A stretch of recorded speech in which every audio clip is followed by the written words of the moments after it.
Hello everyone, recently I started learning how to create neural nets, mostly in Python, and I've been following tutorial series by Andrej Karpathy on his YouTube channel. That's an absolutely amazing and fascinating piece of work, like absolute gold, and it's absolutely free.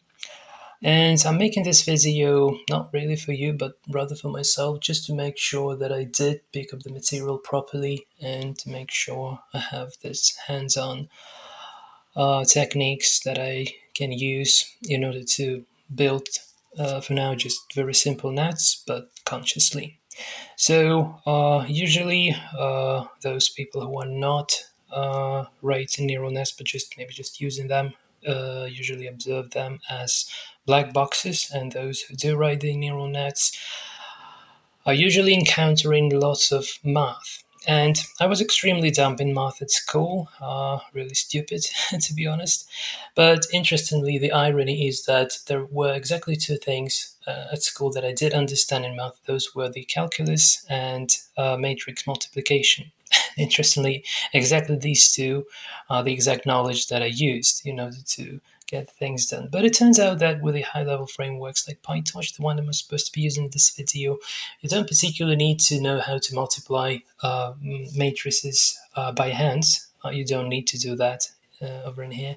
And also you don't need to take the derivative of the function as well, because you have the automatic gradient backpropagation with the standard PyTorch dot backward function that efficiently propagates all the weights using the loss that we've calculated. So neither of those math knowledge are actually needed to practically work with neural nets. And what is actually needed, what is really, I believe, the most important thing, is to understand the dimensions of the tensors and how to properly map inputs and the outputs, and not to math with the shapes of the matrices, because if we mess with the shapes of the matrices, they would not multiply, and if they would not multiply, the network is simply not going to work. So in this video, I will create a very simple net that would be calculating XOR, predicting the value of the XOR operation, the binary bitwise XOR operation. That's the simplest possible example, and I really like it. And when I wrote this absolutely on my own without the help of ChatGPT or something, just based on those knowledge that I get from Andrej Karpathy's videos, I was really proud of myself. So let me show you, let me introduce my understanding of how things are working here. So without further ado, let me start. So I'm not using Jupyter notebooks, I just don't like them. Instead, I'm using, this is Tmux on Linux. It's not obviously for you to replicate the environment. So essentially, I'm using the text editor and the interactive Python shell to dynamically access the source file. Just a very quick setup, and then we dive into the actual coding. So I create the file. This is my own text editor, by the way. So I create the file called xor.py. I want to start with the following. I say with open and xor.py and as f, I want to execute whatever is in the file, and I also want to forward the global variables like this. Okay, just a little typo already. And also I want to make it a function, so call it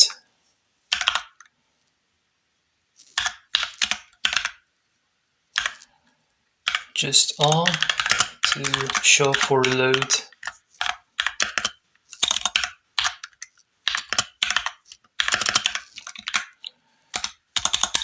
So let's say we have A equals to 10, just a quick test. So here I do Python -I to interactively edit my xor.py. So here we got A equals to 10, and now say I've updated the code. Let's say I didn't update the code yet, so B is not available now. Let's say I have updated the code, B equals to 20, and B is not available, but once I reload, I have the B available. So this is the way how I think. It's very similar to what Jupyter Notebook does, but that's just my setup, which I really kind of like. So now we can go with actual coding. So eventual code would have the packages being loaded. So I just do packages want to import torch. So you need to do pip install torch to have the PyTorch library. Now, if I do save the file, I can still update, but loading torch is takes a bit of a time, so we don't want that. So we once uploaded in torch into the environment, and now I can command this out, and now update again, and now I have torch, let's say version. So torch is working because it's in the interactive interpreter already. Great. So now we want to define the input data. So this is going to be input data. So X is conventional name for it. So this is going to be torch.tensor, and we shape it the following way. So binary XOR, bitwise operator XOR. So 0 and 0. That's the one possible input. 0 and 1. That's another. So 1 and 0. And 1 and 1. So these are the finite outputs, all the possible outputs that we have. Okay. I also want to define the output data. So output, maybe call it labels. Okay. So these values are what these values are going to result in. So if you do the bitwise XOR, so 0 bitwise XOR 0 is going to be equal to 0. 0 bitwise XOR 1 is going to be equal to 1. 1 as XOR bitwise XOR 0 is going to be equal to 1. And 1 XOR 1 is going to be 0. Okay, so we do the Y, conventional name for outputs. So this is going to be torch.tensor, and so 0 XOR 0 is 0, 0 and 1 is 1, 1 and 1 XOR 1 is 0. Okay, just testing myself. Yeah, by the way, just to prove what I just said, so we do 0 XOR 0, we get 0, 0 XOR 1, 0 XOR 1, we get 1, 1 XOR 0, 1, and 1 XOR 1 is 0. So this is what I just did input as the training data. Okay, so let's define the number of inputs. So number of inputs. So we have input 1, input 2. In total, the number of inputs is equal to 2, essentially number of columns over in here. So we have 2 inputs. So I can just say 2, or to make the code more robust, I would say, I can do, so there is, so say X is not defined. Okay, let me update X and Y. These are our data sets. So X has the attribute of shape. Okay, sorry, X.shape. And this is like 4 rows and 2 columns. So X shape indexed by 1. So 0 index thing like in Python usually. So this is going to be 2. So X shape 1 is going to be exactly what we have, like the number of inputs. So this is X.shape, and index of 1. So we get 2 inputs. Yeah, I forgot to do one thing. If we have a look at the x.data type, it's torch int64, so this is the long type, but we want to convert this to floating point. So we can cast it, but no particular need for that. We can just do dtype equals to torch float. Right. So now x, you see this is floating points now as well as y, and we do this, we can see this explicitly, so floor 32. All right. So this is exactly what we need. Okay. So now the number of outputs. So number of outputs.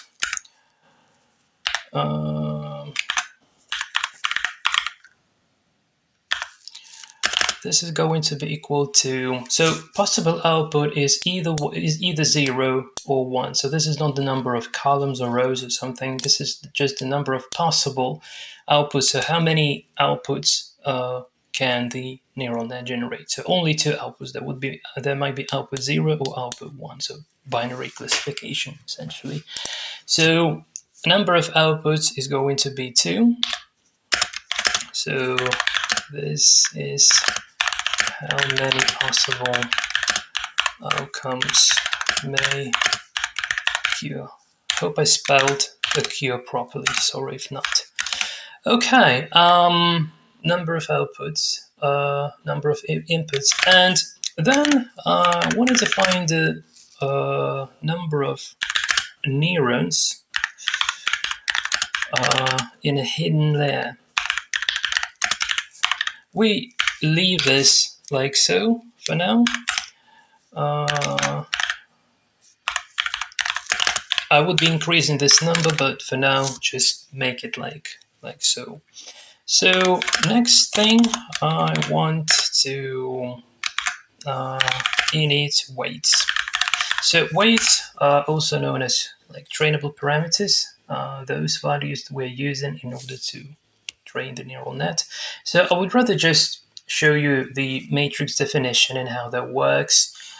And also, yeah, I want to have somewhere in here, I want to have same results across different platforms. So I simply do torch.manual seed.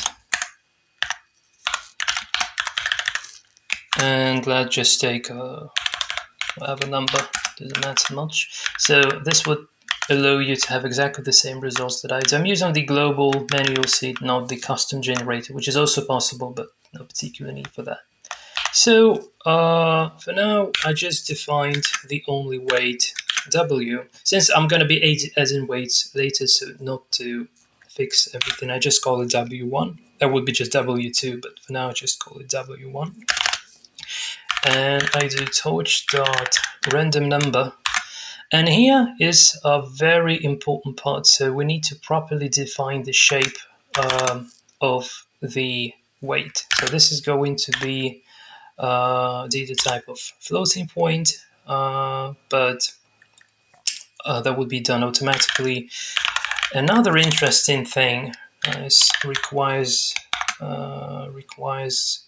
gradient should be equal to true. So this would allow backpropagation in future. Without this parameter requires grad, you cannot actually train. You can forward the values through the net, but you cannot update them. So gradients are not going to be calculated. So this is important. Let me make sure I didn't make any typos or something. Yeah, it seems like it's working. So W1, yeah, it's an empty thing now. Yeah, so I didn't yet provide the the dimensions. So in order to make sure that the matrices would multiply, we need to make sure that the dimensions actually match each other. So we have the number of inputs 2, and that's the exact first dimension of the weight. And Then the second one is arbitrary, so that might be have a number. So here we have the n inputs, and here we have n neurons. So the number of neurons might be arbitrary, like whatever number. A number of inputs should be exactly the number of how many columns the dataset has. Otherwise, they would not multiply without diving into these mathematical details. So let me update, make sure I didn't miss things. So W1. Okay, so since there is only one neuron, this is the only column. So if I make the number of neurons equal to 2, 3, that would be 2, 3 columns, etc. But now this is just a single neuron, just for simplicity, just for clarity. So what we can do, we can have the x, and we can use this S symbol, which is the matrix multiplication. So multiply x by W1. So this is known as forward passing. So this is the first kind of step. At the moment, the only thing we really do care about is that it actually gets multiplied. This is enough for now. Okay. Then there is also such a thing as biases. So weights and biases. So like in the linear regression, we do this k multiplied by x plus b. So this is the same thing. So we just multiply, so getting the dot product, and then just adding the bias. So b1 equals to, so this is going to be torch dot rand n. And here, to make sure that we will need to add to this one, to this matrix, would need to add this biases. So we need to make sure that it also have the number of inputs, otherwise it's not going to work. And again, requires grad equals to true. So updating, so no, it's not B. B is from tests. So this is how our bias 1 looks like. So now we can do this multiplication, and we can also do plus b1, and we get the result. So this is what is known as the linear regression. So if there was only like a single layer, that would have been fairly enough, but due to so-called non-linear separability, it's not enough to solve the XOR. But you may not know that, and you may not have a clear understanding of what is that.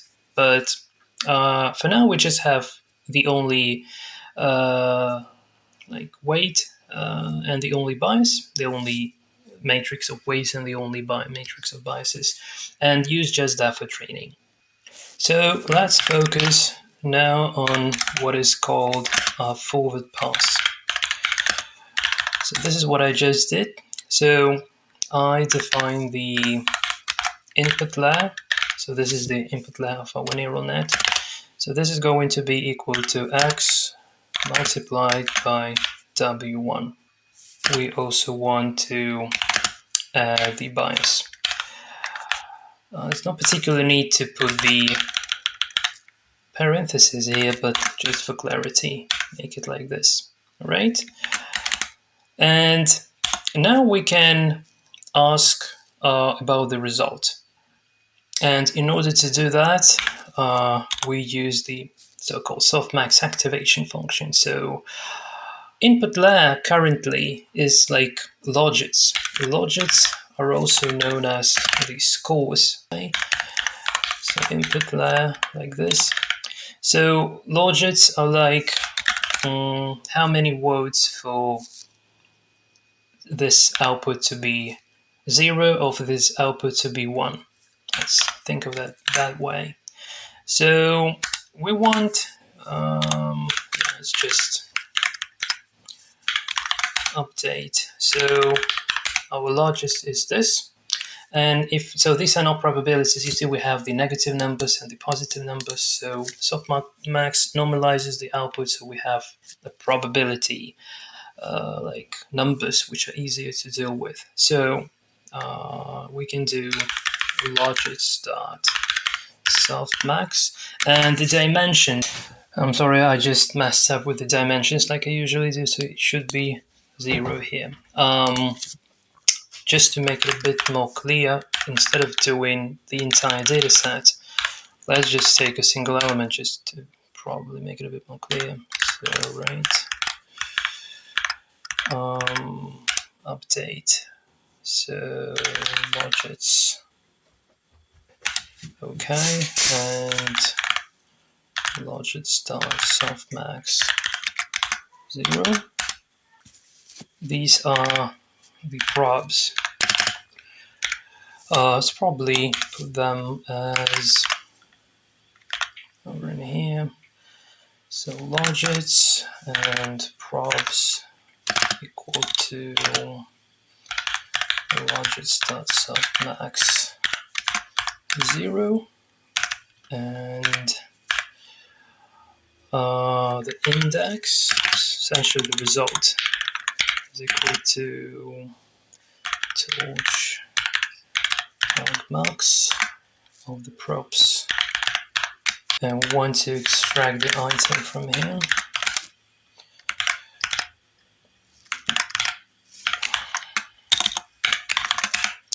So the result is 1.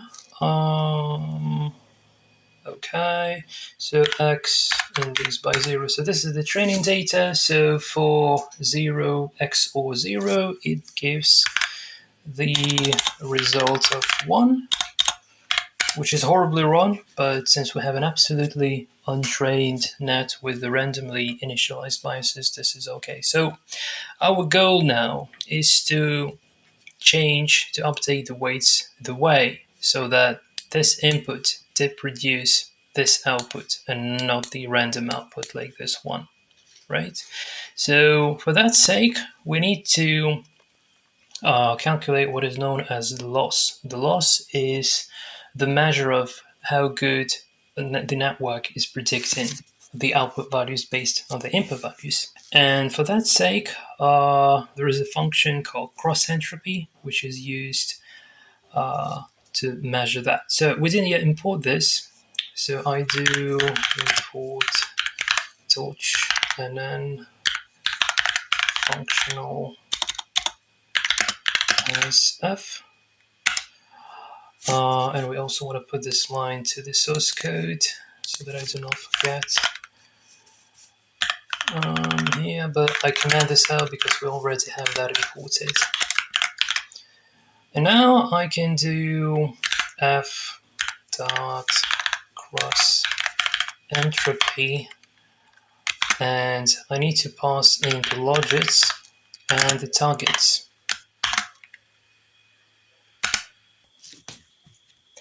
Okay, that's because I'm using just a single element here. I should have been using the entire set, obviously. So let me quickly fix that.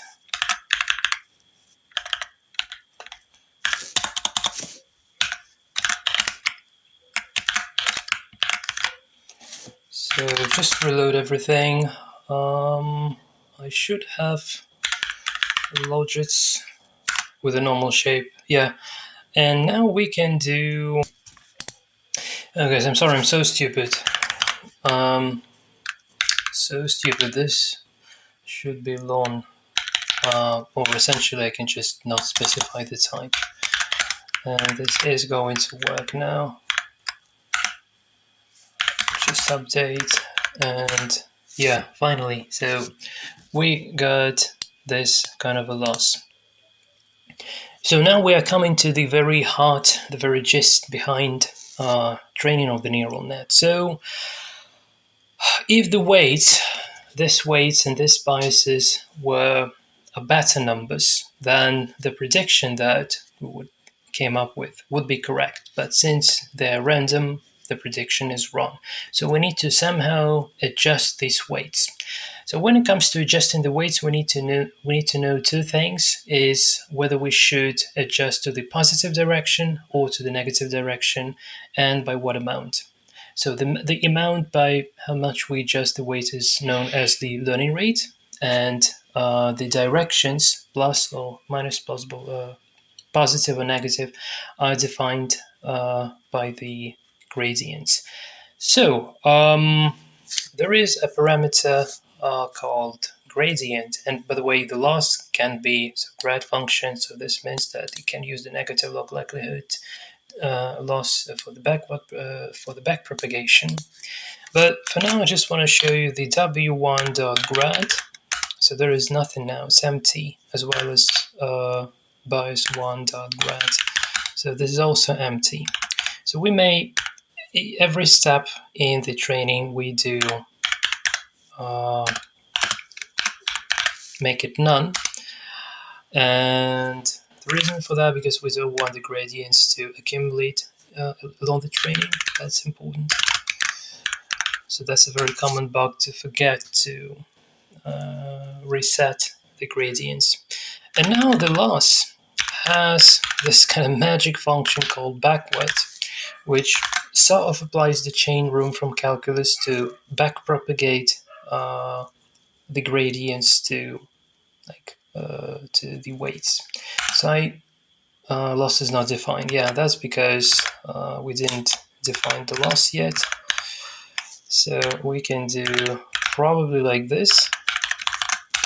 Yeah, and now if we have a look at w.grad, it has these values, as well as for the biases. So now we can do update both weights and biases using these values. So we do it the following way: we take the minus learning rate multiplied by this gradient. So the data of the original W is multiplied by this. So let's implement this in a loop so that all happens automatically. So this is the forward pass. So we don't need the result for now. We don't need the props for now. Let me just scroll a little bit. So now we need to get the loss. So the loss is equal to f dot cross entropy, passing the logits and the targets. Okay. Then we want to do the back propagation. So backward pass. So first thing to do is to do weights and gradient is equal to none, and b1.grad is equal to none. Would optimize this when it comes for having more elements, and just do loss.backward. Finally, we want to update weights. So we have w1.data. w1.data is just the what we have in the weights, plus equals minus. Now 0.1, that's the learning rate, so this might be different numbers. So the bigger this number is, the faster, in theory, the net can train. The lower this value is, the longer steps it takes to train the net. But in practice, one needs to find the best fit learning rate so that it doesn't collapse the model, so the model doesn't explode. Exploding means that loss, instead of minimizing, it gets like bigger to astronomical numbers, which is wrong. So it should be like, let's say 0.1 for such a model is just good enough. So this comes intuitively later. So 1 to multiply by w1.grad, and the same thing for b1.data,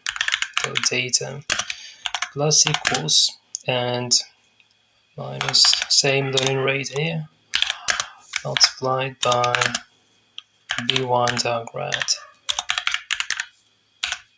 So starting from here, from the forward pass, and ending up with updating weights, this is a single training step. And after every step like this, the values within the W1 weights and the B1 biases is changing. And every next time we do this logic, the loss in theory should start becoming less, should start becoming smaller. So we want to do this in a loop, and this is what is known as the gradient descent, also known as training the net. So for I in range, so I just define a number of steps. Let's make it like 1000.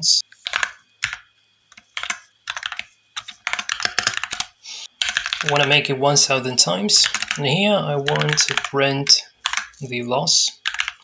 So loss and potentially loss.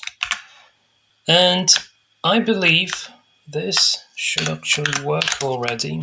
It's not going to work, but it should run. Okay, so what can we see here? So we have, we don't know where did the learning rate start with, probably 0.8 or something.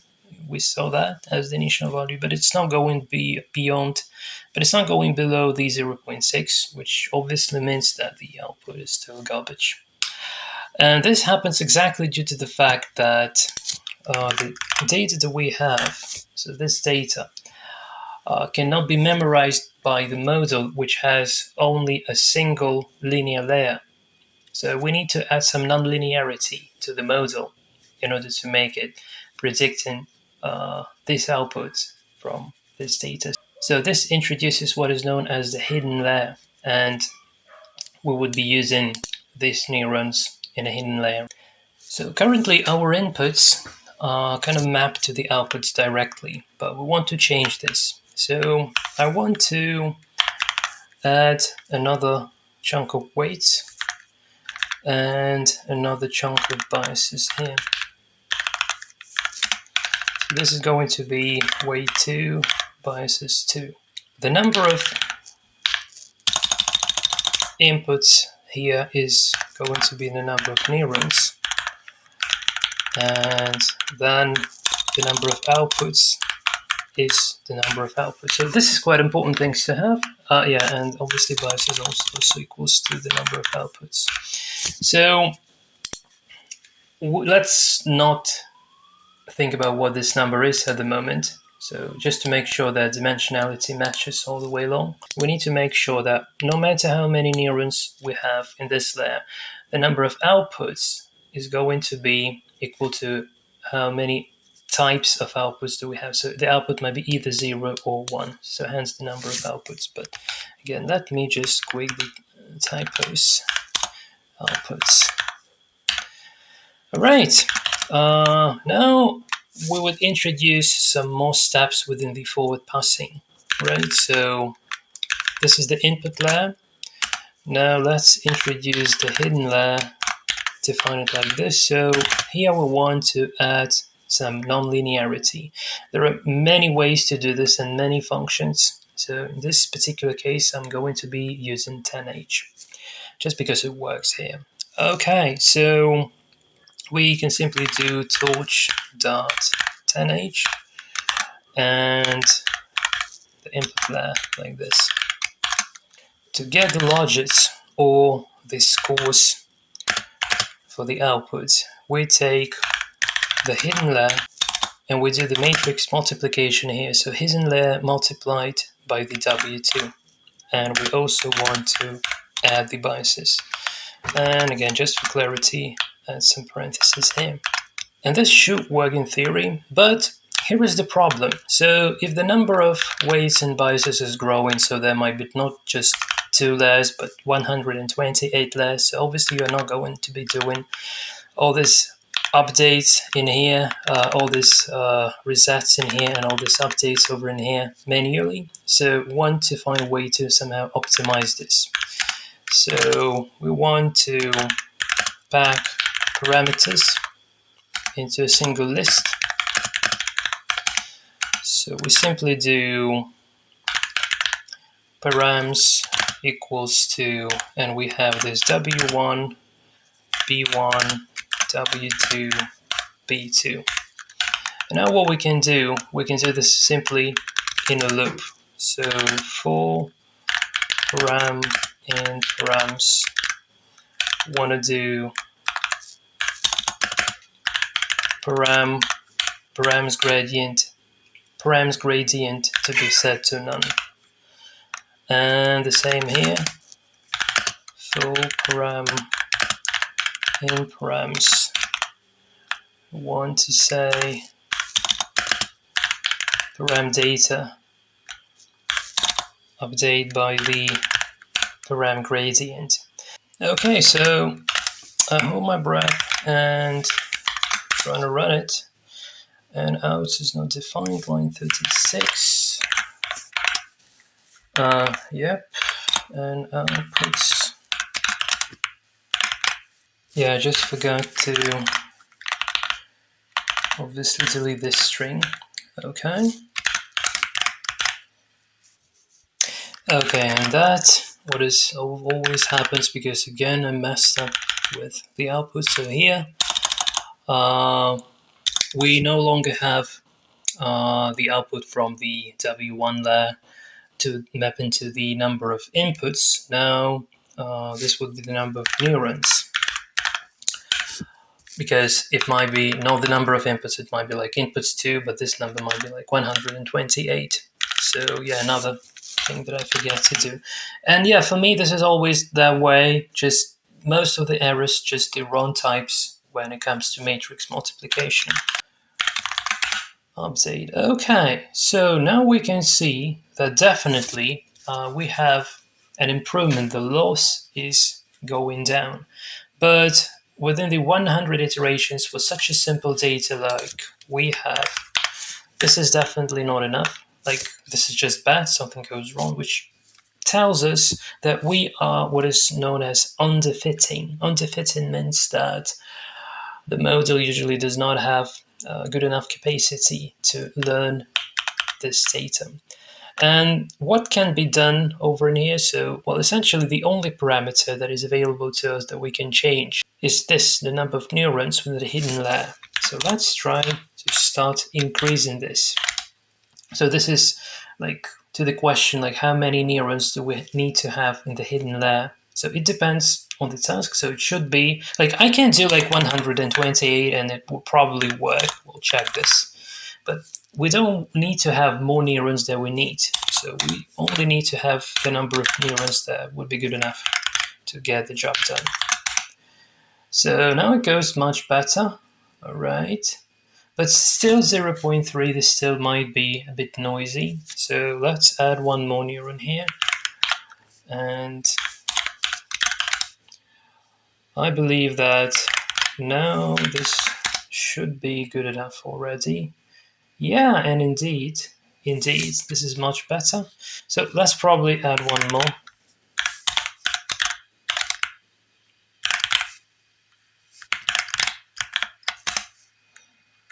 So see, like the more neurons we are adding, the better the results are. Yeah, just for fun, let's add some somewhat a crazy number.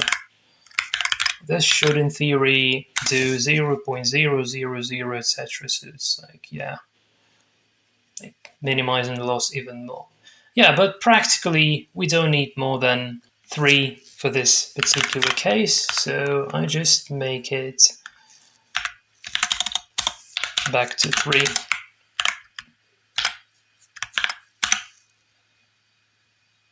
So this is already like good enough, really. Okay, now it's time to write the code to test the net.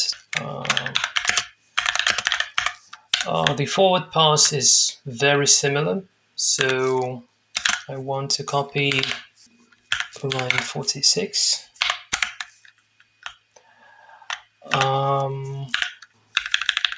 And I want to do for I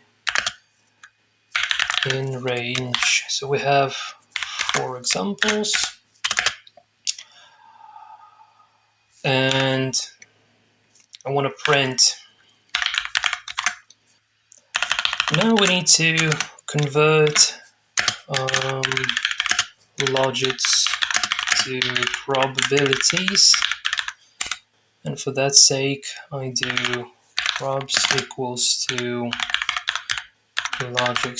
logits.softmax, and the dimension is 0. That's what we've done in the very beginning. And now want to get the result. So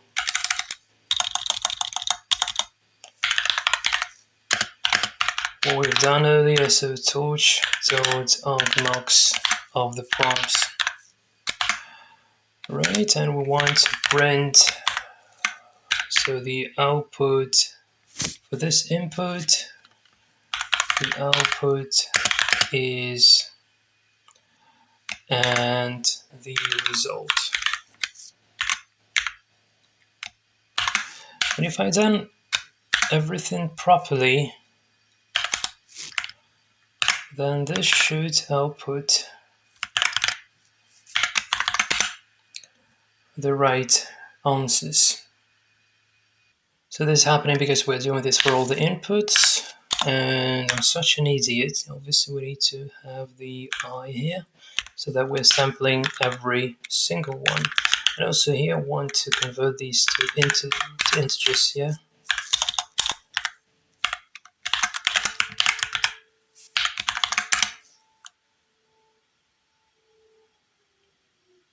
Okay, and now we got the perfect output. So, just going back, so 0 XOR 0 should result in 0, which is the case. 0 XOR 1 should result 1, which is the case. 1 XOR 0 should result in 1, which is the case. And 1 XOR 1 should result 0.